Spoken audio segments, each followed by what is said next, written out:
What's up, Chief? Welcome back. Man, I have missed you. Today's story is the sequel to yesterday's story about my crazy neighbor that will always find a way to call the cops on some kids just trying to have a fun summer, play some capture the flag. Now, before we get started, you don't need to see the first video to understand this, but if you want to, it would be greatly appreciated. Anyway, enough talking, let's get into it.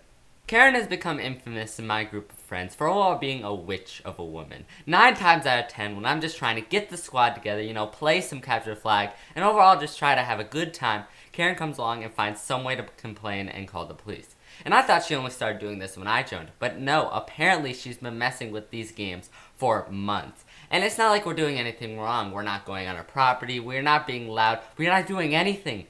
This Karen just senses fun and decides she needs to destroy it. So after this going on for like a month and a half, I start to develop a strong feeling of hate towards this woman. Like, leave us alone, let us play a game. I swear, you would think a boomer like her would be happy those darn kids on their phone are finally playing outside.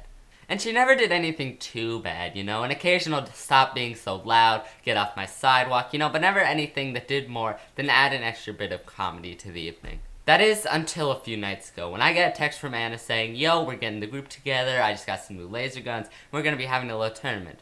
So cool, I was bored, I just finished uploading a video, so I was down to take some time off, play some laser tag with my friends, and just chill.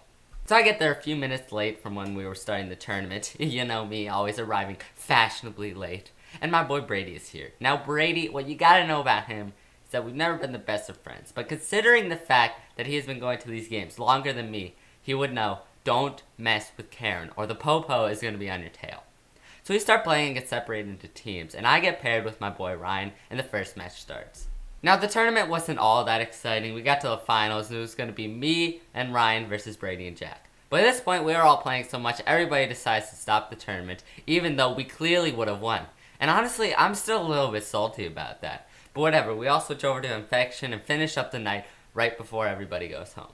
The game starts, and Brady, being the 200 IQ big brain person he is, decides to run into Karen's yard to hide. And I don't know if it's paranoia, but Karen has 360 night vision cameras everywhere around her house. And I know this because she brags about it whenever she catches us touching one of her blades of grass. Now, no one would expect someone to be dumb enough to go in Karen's yard, so none of us can find him. Eventually, I see his head poking out from behind a bush on the side of the house. So I get Ryan to come over and we start approaching him. When he tries to flee, I go for the kill and get him.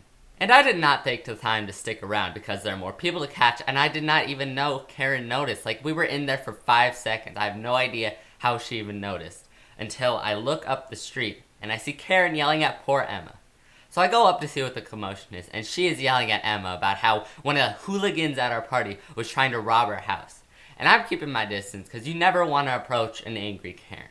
But her spider sense starts tingling, and she flips her head around to me and says, there, that's one of the dirty thieves trying to destroy my property. So she starts lecturing us about how disrespectful it is to try and vandalize someone's house, which, Karen, those are not even the same crimes. Keep your accusations straight.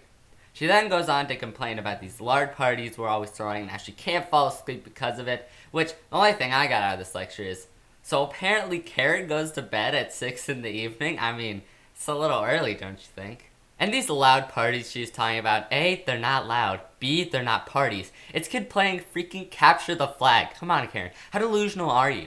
Then she says something that caused me to start to get worried. That's it, I'm calling the police. You guys are trespassing, throwing loud parties, and I'm surprised there were drugs and alcohol based on how rambunctious these parties are. And can I just say A+ to Karen for learning how to use thesaurus.com. Also, what do you mean? We are not doing anything illegal. We're constantly running around playing capture the flag. There's no music, no food, no drink, and the games take place at like 6 in the evening. What is this woman on? I'm just standing there silent because I cannot say anything that can ease the situation. This is my first real interaction with Karen, but Emma on the other hand has been around the block a few times. She starts apologizing and promises that we will be punished and kicked out of future games. Really, the only way to appease a wild Karen is to give them what they want. So they go on for 20 minutes, Emma agreeing, then both calling me names, and they talk about how much trouble I will be in. And then proving how awful this woman is, she smiles at Emma, looks at me, and says, looks like you have his punishment under control, and then goes to leave. And like she's in a movie, she waves at me and then goes inside. And I look at Emma, shocked, like, did you just get us out of that? It was incredible. I have no idea how she kept her cool, with Karen screaming in her face. She tells me obviously I'm not getting kicked out, and we haven't played another game yet, but I'm excited to see her face when I'm still there playing. Thank you so much for making it to the end there, Chief. It's greatly appreciated, and I will see you in tomorrow's video. Have a wonderful day.